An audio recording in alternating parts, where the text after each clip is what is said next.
so'ragan edingiz. Inson yaratilishi va qayta tirilish siri. Ajbuz zanab haqida. Ko'pchilikni o'ylantiradigan savol bor. Alloh taolo insonni tuproqdan yaratgan bo'lsa, Qur'onda esa uning nutfadan yaratilishi bayon qilinadi. Hadisda esa ajbuz zanabdan qayta yaratiladi deyiladi. Bu qanday tushuniladi? Keling, bu masalani bosqichma-bosqich ko'rib chiqamiz. Tavfiq esa Allohdandir. Birinchi, qiyomat va ikki puflash haqida. Abu Solih Abu Hurayra radhiyallohu anhudan rivoyat qiladi. U zot aytadilar: Rasululloh sallallohu alayhi va sallam dedilar: ikki puflashning orasi 40 tir. Abu Hurayradan so'rashdi: Ey Abu Hurayra, 40 kunmi? Bilmadim dedi. 40 oymi deyishdi. Bilmadim dedi. 40 yilmi deyishdi. Bilmadim. Keyin Alloh osmondan suv tushiradi. Shunda ular xuddi o'simliklar o'sganidek o'sib chiqadilar. Inson tanasidan hamma narsa chiriydi, faqat bitta suyak qoladi. U ajbuz zanabdir. Qiyomat kuni inson qayta o'sha suyakdan tarkib topadi. Buxoriy rivoyati. Izoh: bu hadisda qiyomatdagi ikki puflash haqida so'z ketadi. Birinchi puflash barcha maxluqot halok bo'ladi. Ikkinchisi barcha qayta tiriladi. Ikki puflash orasida 40 vaqt bor, lekin u kunmi, oymi yoki yilmi aniq aytilmagan. Ikkinchi, qayta tirilish qanday bo'ladi? Hadislarda bayon qilinishicha, Alloh taolo osmondan yomg'irga o'xshash narsa tushiradi.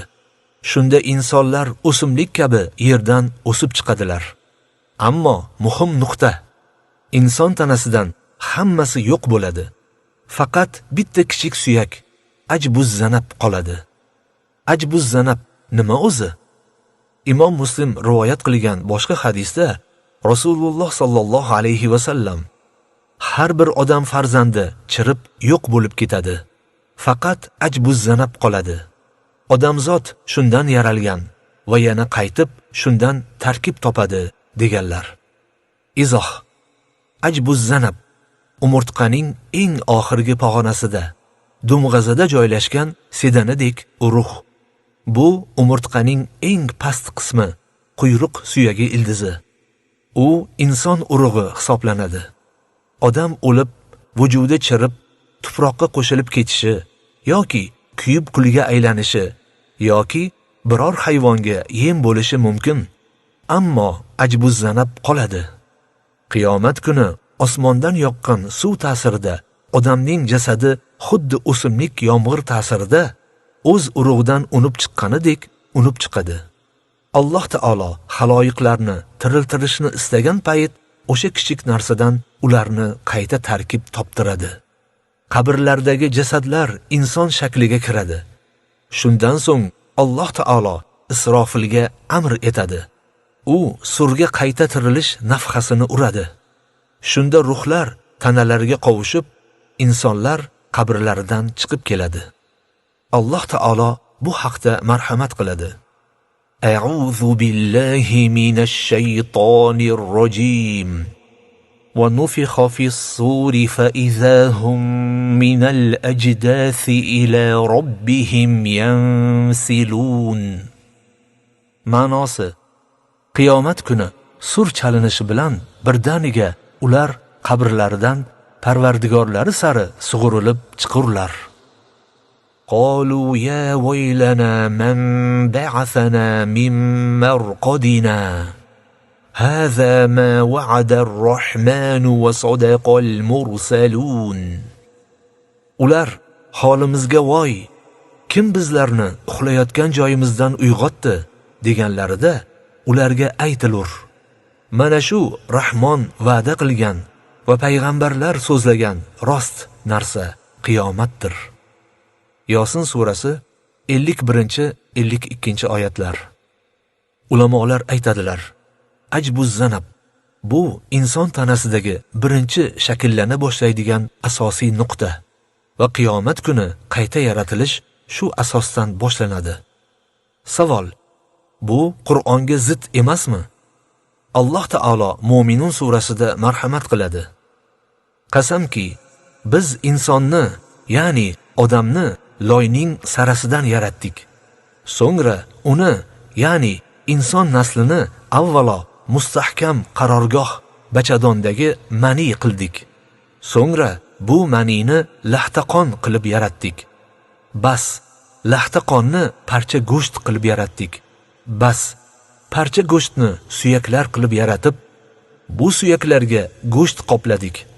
So'ngra unga jon kirgizib, oldingi holidan butunlay boshqacha bir vujudni paydo qildik. Yaratuvchilarning eng go'zali Alloh barakotlidir. Shunda savol tug'iladi. Hadisda ajbuz zanabdan yaratiladi deyilgan bo'lsa, buni qanday tushunamiz? Ilmiy javob: bu yerda hech qanday ziddiyat yo'q. Chunki birinchi yaratilish odam alayhissalom tuproqdan, uning zurriyoti nutfadan. Bu mutlaq boshlanish. Inson tanasi shakllanish bosqichi. Nutfadan keyin alaqa, so'ng mudg'a, so'ng suyaklar. Ana shu bosqichda birinchi shakllanayotgan suyak ajbuz zanabdir. Ya'ni hadisdagi undan yaratildi degani inson tanasi shu asosdan tuzila boshlaydi degani. Qayta tirilish. Qiyomat kuni inson tanasi chirib ketadi, faqat ajbuz zanab qoladi. Alloh taolo shu asosda qayta yaratadi. Bu qayta yaratilish jarayonidir. Muhim xulosa. Demak, insonning asl manbai tuproq.